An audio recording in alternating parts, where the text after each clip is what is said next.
చంద్రబాబు గారిని ఒకటే కోరాను, ఇది మేము రక్షించుకుంటాం, తిరుపతి ఆధ్యాత్మికతను రక్షించుకుంటాం, తిరుమల పవిత్రతను రక్షించుకుంటాం, కులాలకి మతాలకి భేదం లేకుండా అందరినీ సంరక్షించుకుంటాం.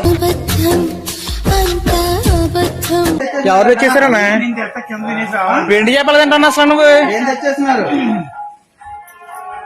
ఊరి నుంచి తెచ్చారంటే కింద తినేసి రావాలి, అంతేగాని పైకి తేకూడదు కదా. అభ్యర్థులు చేస్తున్నారు గుడికి, మీరు వచ్చిన గుడికి. ఏం తేమమ్మా?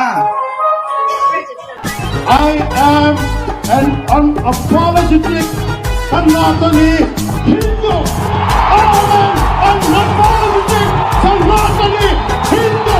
अगर कोई भी इंसान को ना पब्लिक के सामने चीख चीख के सर्टिफिकेट देना पड़े कि मैं हिंदू हूँ या मैं मुस्लिम हूँ, तो समझ लेना उस इंसान में कुछ ना कुछ प्रॉब्लम है।